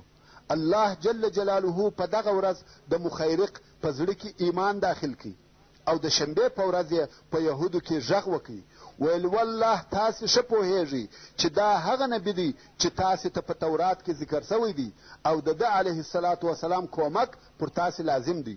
نو در ولاړ سئ او د ده صلی الله علیه و آله وسلم په ملګرتیا جنګ وکړئ. یهودو بهانه او پلمه کول، ویل یا مخیرق ته پوهیږې چې نن شنبه ده او د شنبې په ورځ الله جل جلاله پر موږ جنگ حرام کړی دی. مخیرق ویل اوس تاسې ته شنبه نسته، تاسې په دغه بهانه غواړئ چې نبي یوازې جنګ وکړي او تاسې ناست یاست. نو ده خپله اسلحه ورسره واخیسته او ویل که زه ووژل سوم زما مال د محمد دی، هر څه چې په کوي د ده خوښه ده. نو دی یوازې رهي سو او د جنگ میدان ته داخل سو. پس له یو څه جنګ کولو شهید ووژل سو. نو رسول الله صلی الله علیه و آله وسلم وفرمایل که څوک غواړي چې داسې جنتي ته وګوري چې په ټول ژوند یې و الله جل جلاله ته یو لمونځ نه وي کړی، دغه مخیرق ته دې وګوري. سبحان الله، په ټول ژوند یې یو لمونځ نه و کړی، مسلمان سو بیا ووژل سو او جنت ته داخل سو. و هر هغه چاته چې د الله جل جلاله د جنت اراده وي دغسې ورته اسانه کې. رسول الله صلی الله علیه و آله وسلم فرمایي جنت و تا ته ستا د چوټې تر بند نږدې دی. خو وروره زما او ستا څخه یو څه حرکت غواړي، په خپلو اعمالو کې یې باید یو څه اراده ولرو. الله جل جلاله دې زموږ او ستاسې په نصیب کې. د شهیدانو د جملې څخه یو هم عمرو بن جموح رضی الله تعالی عنه. عمرو په پښه ګوډ و. کم وخت چې رسول الله صلی الله علیه و آله وسلم د جنگ آمادګي نیول، ده هم د وتلو نیت وکړي. اولادو یې ورته وویل پلاره ته ګوډ یې، معذوره یې، الله جل جلاله ستا څخه جنگ او جهاد ساقط کړي دي، ته معاف یې. ده ویل زه غواړم چې په دغه ګوډه پښه جنت ته داخل سم. نو یې د رسول الله صلی الله علیه و آله وسلم څخه د جنگ کولو اجازه وغوښته او رسول الله صلی الله علیه و آله وسلم هم د وتلو اجازه ورکړه او په دغه جنگ کې شهید سو. کم وخت چې د احد د ورځې شهیدان راټول او سره یو ځای سوه، رسول الله صلی الله علیه و آله وسلم ورته ودرېدی او ویې فرمایل: زه پر دغو کسانو شاهد یم او هیڅ داسې زخمي نسته چې د الله جل جلاله په لار کې دې زخمي سي، مګر الله عز وجل به د قیامت په ورځ راپورته کړي او د ده د زخمه څخه به وینې بهیږي، داسې وینې چې رنګ به د وینو وي او بوی به د مشکو وي. اوس نو ځینو مسلمانانو خپل شهیدان مدینې منورې ته وړل چې هلته یې ښخ کړي، هر یوه خپل قریب اخیستی او وړي، مګر رسول الله صلی الله علیه و آله وسلم امر وکړي که چا د مسلمانانو د شهیدانو څخه یو څوک وړی وي بیرته دې راوړي، چې ټول شهیدان دلته د خپل شهادت پر ځای ښخ سي او غسل هم مور کوي، فقط زغرې او اسلحې ځینې ایسته کوي او په خپلو کالو کې یې ښخ کوي. د جابر ابن عبدالله د عمه میړه او ورور یې شهیدان سوي وه، نو دې پر یوه اوښ د خپل خاوند او د هغه د ورور جسدونه اخیستې وه چې مدینې منورې ته یې یوسي. دا په لار کې وه چې د رسول الله صلی الله علیه و آله وسلم امر ور ورسېدی. هغه دوه یې بیرته راوګرځول او د مسلمانانو د شهیدانو سره په احد کې ښخ کړه سوه. د مسلمانانو شهیدان یې دوه یا درې نفره په یوه قبر کې ښخول. رسول الله صلی الله علیه و آله وسلم به پوښتنه کول چې د کم یوه ډېر قرآن مجید په یاد و هر یوه ته چې به اشاره وسوه په لحد کې به هغه د قبلې و طرف ته د مخه کاوه او دوه نفره به په یوه کالي کې سره یو ځای کول، یعنی کفن خو نه ورکول کېدی، مګر هغه سربیره پټو یا چادر چې به پر اچاوه دوه نفره به په یوه چادر کې پټول. دا د مسلمانانو د غریبۍ او مسکنت حالت و. او بیا رسول الله صلی الله علیه و آله وسلم وفرمایل چې د قیامت په ورځ زه پر دغو خلقو شاهد یم. عبدالله ابن عمرو ابن حرام د جابر رضی الله تعالی عنه پلار او عمرو ابن جموح په یوه قبر کې ښخ کړه سوه، ځکه په ژوند کې هم د دوی دوه په مابین کې دوستي او محبت و. د شهیدانو د راټولولو په وخت کې د حنظله رضی الله تعالی عنه جسد ورک و، پس له ګرځېدلو او لټولو یې هلته ګوښه د ده جسد پیدا کړي چې پر یوه لوړه مځکه پروت و او اوبه ځینې څڅېدلې. نو رسول الله صلی الله علیه و آله وسلم و اصحاب کرامو ته وویل چې ملائکې و ده ته غسل ورکوي، او بیا یې وفرمایل چې تاسې د ده د ښځې څخه پوښتنه وکړئ چې د ده څه قصه وه. هغه د ده د شپې خبر ورته ووایه، نو ځکه و حنظله رضی الله تعالی عنه ته غسیل الملائکه ویل کېږي، یعنی هغه څوک چې ملائکو غسل ورکړی دی. رسول الله صلی الله علیه و آله وسلم چې د سیدنا حمزه رضی الله تعالی عنه په شهادت نو خبر او اوس یې خپل اکا او رضعي ورور ولیدی چې وژل سوی دی، پزه او غوږونه یې پرې سوي دي، نس یې څیرې سوی دی او اینه یې پر ځګر پرته ده. داسې منظر او مشهد دی چې په هره اندازه سره انسان فکر کوي تر هغه هم غمجن حالت دی. رسول الله صلی الله علیه و آله وسلم د دغه حال په لیدلو سره ډېر غمجن سو او ژاړي. د رسول الله صلی الله علیه و آله وسلم عمه صفیه رضی الله تعالی عنها راغله، غواړي چې خپل ورور حمزه رضی الله تعالی عنه وویني. رسول الله صلی الله علیه و آله وسلم د دې زوی زبیر رضی الله تعالی عنه امر کوي چې په یوه قسم سره دې دا د دې څخه وګرځول سي چې خپل ورور وویني. مګر دې وویل ولې مې د ورور د لیدلو څخه منع کوئ؟ زه خبره سوم چې زما د ورور پزه او غوږونه یې ورپرې کړي دي او دا هم د الله جل جلاله په لار کې. موږ په دې کار نه راځي، مګر زه د دې کار اجر او ثواب د الله جل جلاله څخه غواړم او انشاء الله صبر به وکم. بیا نو راغله خپل ورور یې ولیدی، دعا یې ورته وکړه، انا لله و انا الیه راجعون یې وویل، د مغفرت طلب او غوښتنه یې ورته وکړه. ورونو او خوندو، دغه ته صبر وایي چې انسان د هر غم او مصیبت په اوله مرحله کې صبر وکړي او د الله عز وجل په تصرف راضي سي، که نه په وروسته کې خو هر څوک د خپلې بېوسۍ په سبب راضي کېږي. په وسه یې څه نه وي پوره نو وایي صبر مې کړی دی، خو اصلي صبر هغه دی چې د غم او مصیبت د پیښېدلو سره یو ځای ووایي چې د الله عز وجل په قضا خوښ او راضي یم. هو په پټه خوله او بې له شکایته ژړا دا انساني رحم او عاطفه ده، د هغه څخه شرعي منع هم نسته، خو شکایت او په لوړ آواز سره ژړا منع او ګناه ده.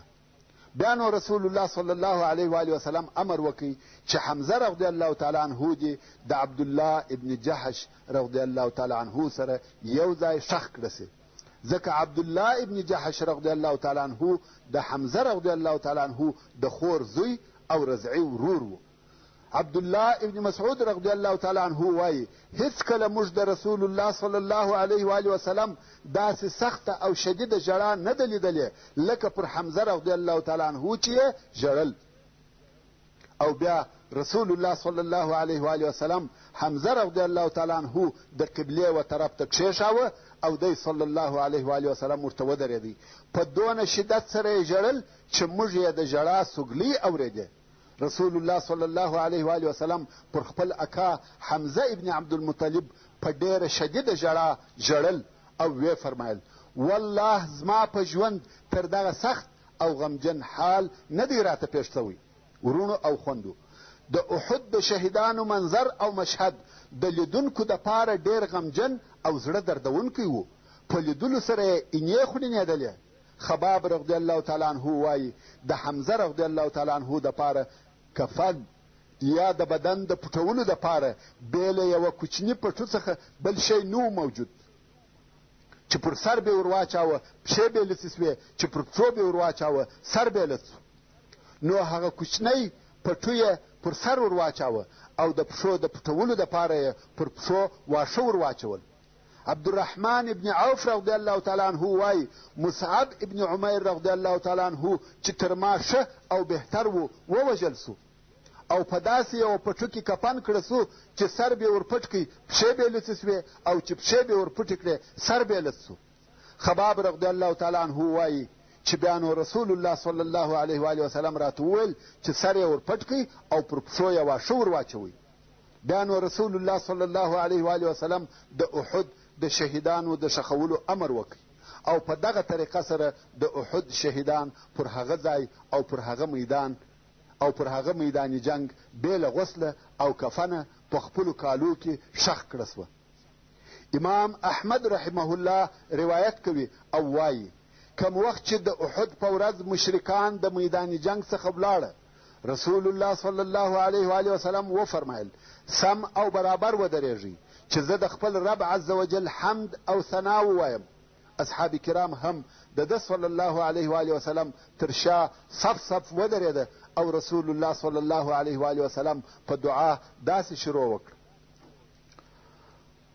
اللهم لك الحمد كله اللهم لا قابض لما بسطت ولا باسط لما قبضت ولا هادي لمن أضللت ولا مضل لمن هديت ولا معطي لما منعت ولا مانع لما أعطيت ولا مقرب لما باعدت ولا مبعد لما قربت. اللهم ابسط علينا من بركاتك ورحمتك وفضلك ورزقك. اللهم إني أسألك النعيم المقيم الذي لا يحول ولا يزول. اللهم إني أسألك العون يوم العيلة والأمن يوم الخوف. اللهم إني أعوذ بك من شر ما أعطيتنا وشر ما منعتنا. اللهم حبب إلينا الإيمان وزينه في قلوبنا وكره إلينا الكفر والفسوق والعصيان واجعلنا من الراشدين. اللهم توفنا مسلمين وأحينا مسلمين وألحقنا بالصالحين غير خزايا ولا مفتونين. اللهم قاتل الكفرة الذين يكذبون رسلك ويصدون عن سبيلك واجعل عليهم رجزك وعذابك. اللهم قاتل الكفرة الذين أوتوا الكتاب إله الحق. ورونو دغه دعا په یاد کړئ. ډېره ښه، بابرکته او جامعه دعا ده. کم وخت چې رسول الله صلی الله علیه و آله وسلم د شهیدانو د ښخولو څخه فارغه سو او د خپل رب عز وجل حمد او ثنا یې وویل، د خپلو پاته ملګرو سره د مدینې منورې پر طرف رهي سو.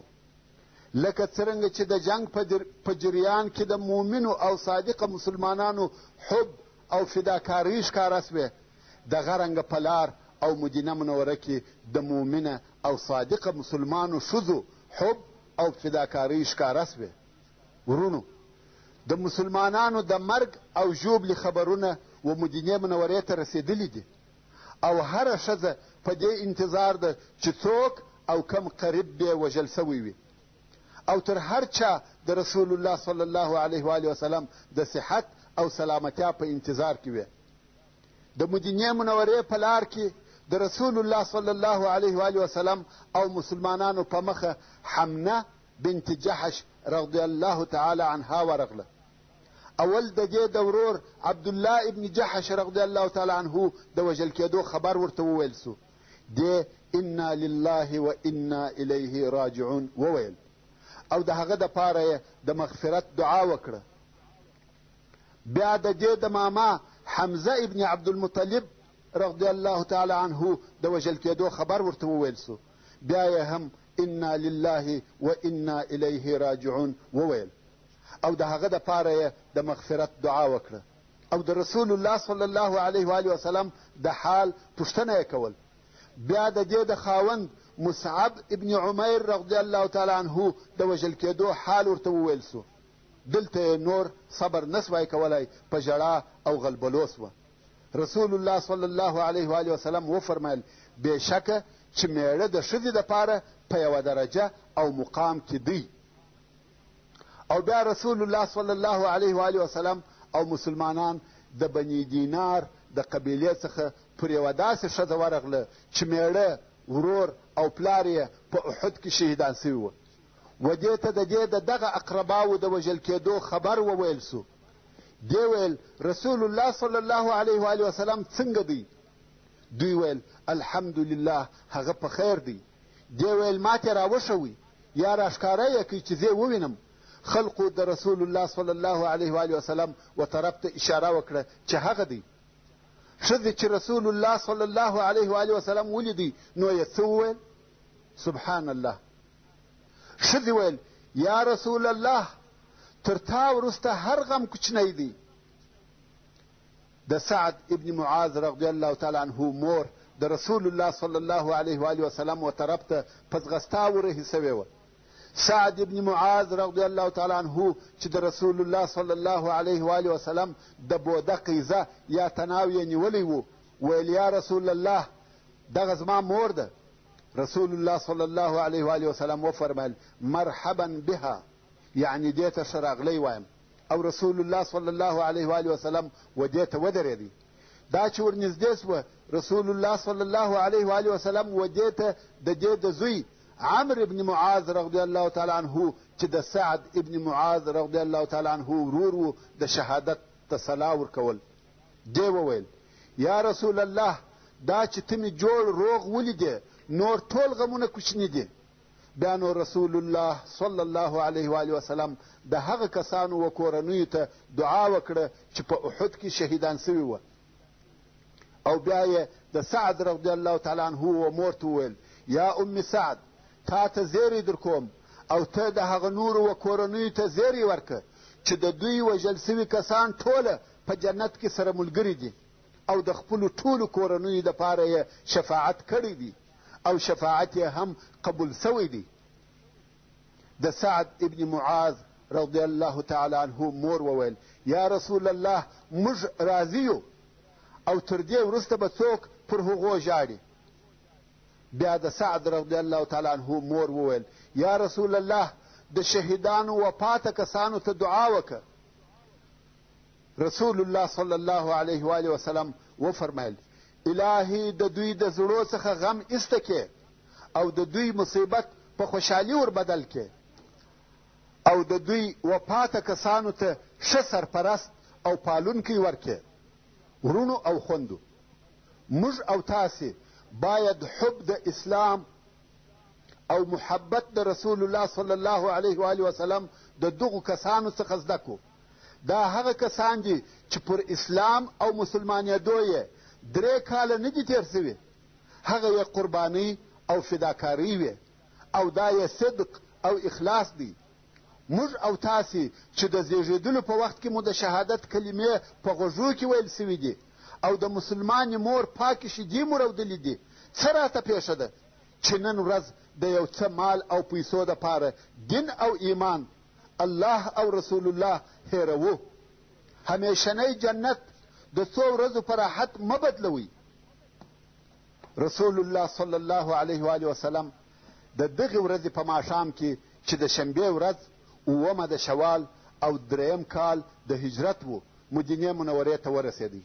کم وخت چې خپل کور ته ورغلی، خپله توره و حضرت فاطمې رضی الله تعالی عنها ته ورکړه او ویل ای لورې د دغه څخه وینې پرېمینځه، په والله نن یې وفا راسره وکړه. حضرت علی رضی الله تعالی عنه هم خپله توره و حضرت فاطمې رضی الله تعالی عنها ته ورکړه، ویل د دې څخه هم وینې پرېمینځه، په والله نن یې وفا راسره وکړه. رسول الله صلی الله علیه و آله وسلم وفرمیل که تا نن په اخلاص سره جنگ کړی دی نو سهل ابن حنیف او ابو دجانه هم ستا سره یو ځای په اخلاص جنگ کړی دی. ورونو، د سیرت په کتابو کې تقریبا ټولو روایتو پر دې اتفاق کړی دی چې د مسلمانانو ټول شهیدان او یا نفره وه او ډېر اکثریت یې هم د انصارو څخه وه. 15 نفره یوازې د انصارو څخه وژل سوي وه، چې 41 نفره یې د خزرج د قبیلې څخه وه او 24 نفره یې د اوس د قبیلې څخه وه او 1 نفر د یهودو څخه وژل سوی و. خو د مهاجرینو شهیدان فقط 4 نفره وه. مګر د مشرکانو وژل سوي کسان ابن اسحاق رحمه الله وایي چې د مشرکانو د وژل سوو کسانو شمیر 22 نفره دی. خو که دقیقه احصاییه وسي او د جنگ پر هغه ټولو تفاصیلو عمیق نظر واچول سي چې د سیرت په کتابو کې ذکر سوي دي او هغه چې د جنگ په مختلفو مرحلو کې د مشرکانو د وژل سوو کسانو یادونه کیږي، د هغو څخه دا نتیجه راوځي چې د مشرکانو د وژل سوو کسانو شمیر 30 نفره دی، نه 22 نفره. والله اعلم. پس له هغه څخه چې مسلمانان د احد د غزا څخه راغله، دغه شپه چې د یکشنبې شپه او د شوال د میاشتې 8مه شپه ده، په مدینه منوره کې د تیارسۍ په حالت کې تېره سوه. دا شپه په داسې ډول پر تېره سوه چې ټوله ستړي او هلاک وه، ټوک ټوک او زخمیان وه، څه تکلیفونه او زحمتونه پر تېر سوي وه. خو بیا یې هم په دغه شپه د مدینې منورې لارې او مدخلونه ساتل چې د شپې حمله راباندې ونسي او پر خپل قائد اعلی رسول الله صلی الله علیه و آله وسلم یې پیرې کولې، خاصتا که به بیا د یوه طرفه څخه یو آواز یا کړپی واورېدل سو. رسول الله صلی الله علیه و آله وسلم دغه شپه په فکر تېره کړه. په دغه حالاتو کې فکر واهه، دا تشویش ورته پیدا سو که مشرکانو د خپلو ځانو سره دا فکر وکړي چې موږ خو د جنگ په میدان کې کامیابه سوو، مګر د دغه کامیابۍ څخه مو هیڅ فایده او ثمره لاسته نه راوړه، نو خامخا پر دغه خپل تګ پښیمانه کیږي او د نیمې لارې څخه به بیرته د مدینې منورې د حملې دپاره راوګرځي. نو رسول الله صلی الله علیه و آله وسلم دا تصمیم ونیوی چې سهار به د مشرکانو د لښکر د شړلو دپاره پسې وروځي. د دغې ورځې په سهار کې چې د یکشنبې ورځ او د شوال 8مه وه، په پرون کې د احد جنگ و. د هغه جنگ و ستړیا او زخمیانو ته یې نه وکتل. په سهار کې رسول الله صلی الله علیه و آله وسلم غږ وکړي چې په کفارو پسې درووځي او بل به هیڅوک نه راسره وځي بې له هغه کسانو څخه چې د پرون په جنگ کې یې ګډون کړی و. نه غواړي چې منافقین ورسره ووځي. عبدالله ابن ابی منافق راغلی، ویل یا رسول الله زه در سره وځم. رسول الله صلی الله علیه و آله وسلم ویل یا زما سره به بل هیڅوک نه وځي بې له هغو کسانو څخه چې په احد کې یې ګډون کړی وي. د رسول الله صلی الله علیه و آله وسلم د امر سره مطابق مسلمانان سره راټولیږي، خپلو زخمو او ستړیاو ته ونه کتل، د کفارو د لښکر و ډیروالي ته ونه کتل او ویل سمعا و طاعتا، یعنی ستا امر اورو او اطاعت دې کوو. جابر ابن عبدالله رضی الله تعالی عنه هغه چې پلار یې پرون په احد کې شهید سوی و، هغه و رسول الله صلی الله علیه و آله وسلم ته راغلی، ویل یا رسول الله زما دا خوښه ده چې هر جنگ ته چې ته وځې زه دې ملګری یم. اوس زما پلار زه د ده پر 9 لوڼو خلیفه پرې ایښی یم، نو ته ماته اجازه راکه چې زه در سره ولاړ سم. سبحان الله، ځینې خلق د پاته کېدو دپاره اجازه اخلي، خو جابر ابن عبدالله رضی الله تعالی عنه د تلو دپاره اجازه اخلي. دا هم دپاره د دې چې هغه د پلار وصیت یې هم عملي کړی وي. رسول الله صلی الله علیه و آله وسلم هم د تلو اجازه ورکړه. د مسلمانانو لښکر ډېر ژر تیار سو. رسول الله صلی الله علیه و آله وسلم او مسلمانانو فورا د کفارو په لښکر پسې حرکت وکړي. ورونو ښه متوجه سئ، د احد د جنګ ورځ د خپلو مشکلاتو سره سره پرون تېره سوې ده. دا هغه محمدي کمال دی چې اکمل البشر صلی الله علیه و آله وسلم په عسکري او مدني ژوند کې درلودی. په دغه غږ او وتلو یې داخلي دشمنان، د مدینې منورې منافقان او خارجي دشمنان چې د مکې مکرمې مشرکان وه ټول وبېرول. نن چې د مسلمانانو ډېر نفر زخمیان هم دي په کفارو پسې رهي دي، تر داسې اندازې چې ځینې یې د زخمو په سبب پر اوښ نه سوای سپرېدلی، په غیږ کې بیا واخیسته پر اوښ بیا سپاره کړه. د مسلمانانو په جمله کې 2 زخمي ورونه هم وه. هغه چې زخم یې لږ او سپک و هغه به هغه بل ورور په شا وړي. څو د مسلمانانو لښکر و حمراء الاسد ته ورسېدی چې دغه ځای د مدینې منورې څخه 8 میله لرې دی او دلته یې واړول. په دغه ځای یعنی حمراء الاسد کې معبد ابن ابي معبد الخزاعي و رسول الله صلی الله علیه و آله وسلم ته راغلی او مسلمان سو. څوک وایي چې یا مسلمان نسو، پر هغه خپل شرک و. خدا د خزاعه قبیله که مسلمانان و که مشرکان د زړو میل یې د رسول الله صلی الله علیه و آله وسلم و طرف ته و. دا ځکه چې د خزاعه او بني هاشم په مابین کې پخوانی حلف موجود و. نو معبد ویل یا محمد صلی الله علیه و آله وسلم، دا چې ستا په اصحابو کې دغه وژنه پیښه سوه موږ ته ډېره درنه تمامه سوه او موږ په دې خوشحاله کېدلو چې ته کامیابه سوی وای. رسول الله صلی الله علیه و آله وسلم امر کوي چې و ابو سفیان ته ورسه او ویې بیروه. ورونو هغه تشویش چې د رسول الله صلی الله علیه و آله وسلم سره د کفارو د بیرته راګرځېدو په سبب ورسره و، هغه حق او پر ځای و. ځکه کفارو چې په روحا کې واړول، روحا د یوه ځای نوم دی چې د مدینې منورې څخه 26 میله لرې دی. نو کفارو چې په روحا کې واړول یوه پر بل ملامتي ویل. ځینو ویل چې تاسې اوس څه وکړه، د دوی شان او شوکت مورمات کوي او بیا مو نو دغسې پرېښول. هغه د مسلمانانو مشران اوس هم پاته دي، بیا به خلق درته راټول کړي او جنګونه به در سره کوي. درځئ چې بیرته ور وګرځو چې دغه پاته کسان ټوله ووژنو. خدا معلومه خبره ده چې دغسې سطحي فکر او نظر د هغو کسانو د طرفه څخه و چې د دغه 2 ډلو قوت او معنویات یې په صحیح ډول سره نسوای اندازه کولی. نو ځکه د دوی یو مشر او زعیم صفوان ابن امیه د دوی د نظر مخالفت وکړي او ویل یا قوم دا کار مه کوئ، زه بیریږم چې هغه کسان به در باندې راټول کړي چې په اول وار کې د احد د جنګ څخه پاته سوي وه او پوره شکست به درکړي. درځئ مکې مکرمې ته درځئ، اوس لا کامیابي ستاسې ده، او که پسې ورغلاست زه دا فکر کوم چې شکست به ستاسې وي. خو د صفوان ابن امیه دغه نظر د اکثریت په مقابل کې مغلوبه سو. چا د ده نظر ونه منه او د مشرکانو لښکر پر دې اتفاق وکړي چې بیرته به مدینې منورې ته ځو او حمله به پر کوو. د مخه تر دې چې ابو سفیان خپل لښکر د مدینې منورې پر طرف رهي کړي، معبد ابن معبد الخزاعي ور ورسېدی. ابو سفیان چې د ده په اسلام نو خبر، ویل یا معبد څه خبر در سره سته؟ معبد د ابو سفیان د اعصابو او روحیاتو سره شدید جنگ شروع کړي، غواړي چې معنویات یې ورمات او ضعیفه کړي. نو معبد وویل محمد صلی الله علیه و آله وسلم په خپلو دونه ملګرو کې په تاسې پسې راوتلی دی چې ما یې مثل نه دی لیدلی. د قهره څخه و تاسې ته ایښي. د ده سره هغه کسان یو ځای سوي دي چې د احد په ورځ دې پاته سوي وه او پر هغه خپل پاته کېدو پښیمانه دي، او هغه کسان په دونه قهر او غضب کې وه چې ما یې هېڅکله مثل نه دی لیدلی. ابو سفیان ویل ویحک، دا اوس ته څه وایه؟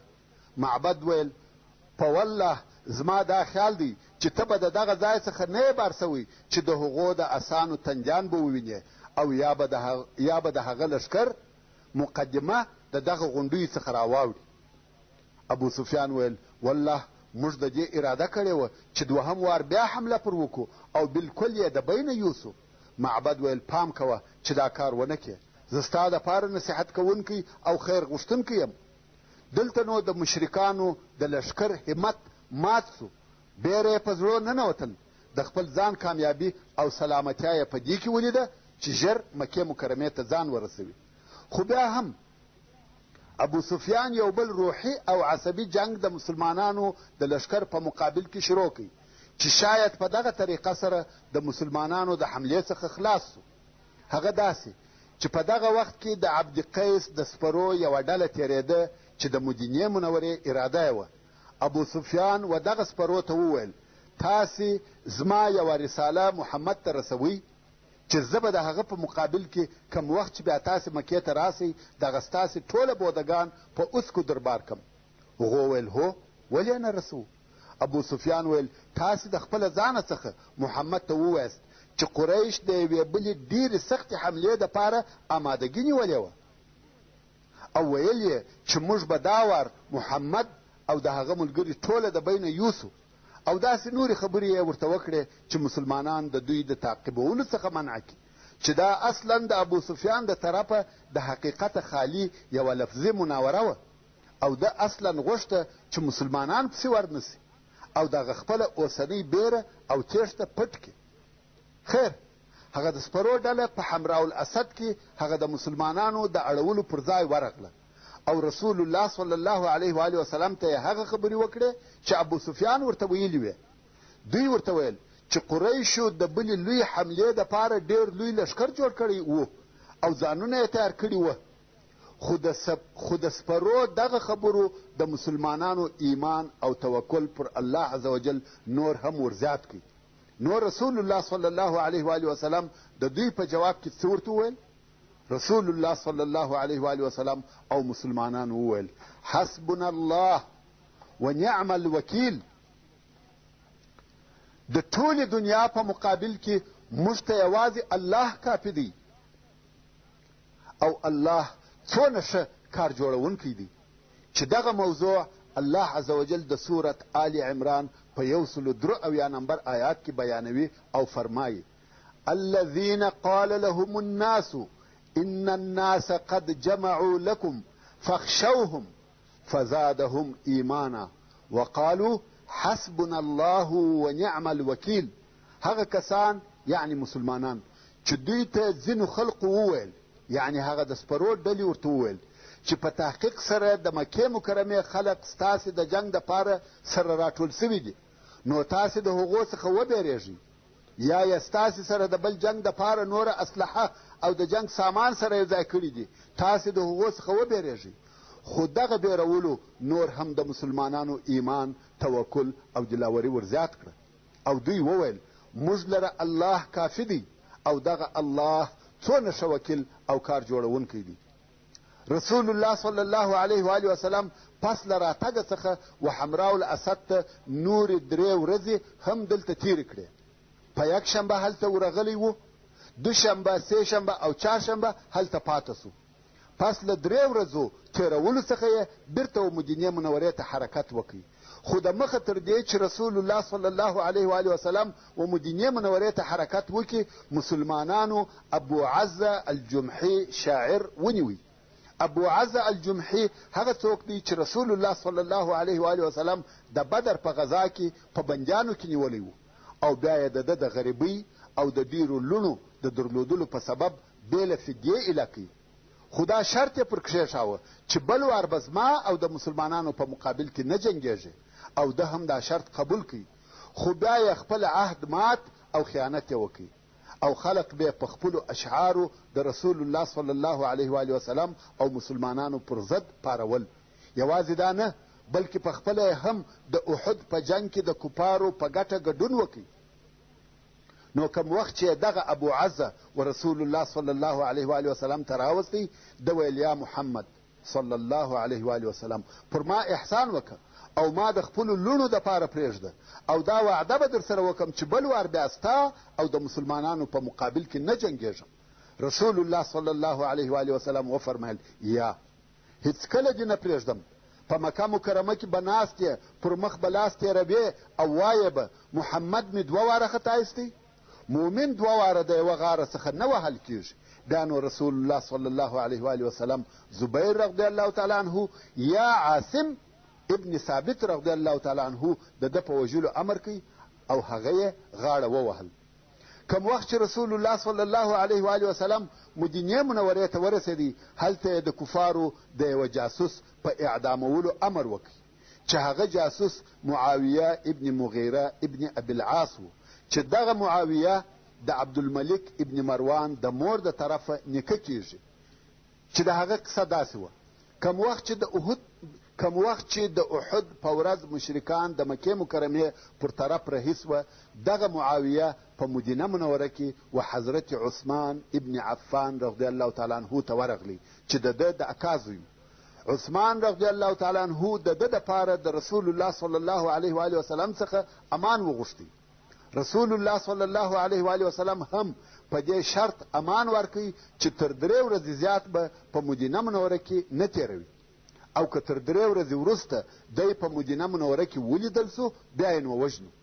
کوم وخت چې د مسلمانانو لښکر و حمراء الاسد ته ولاړی، دغه معاویه تر 3 ورځې زیات په مدینه منوره کې واوسېدی چې په دغه وخت کې د قریشو دپاره جاسوسي کول.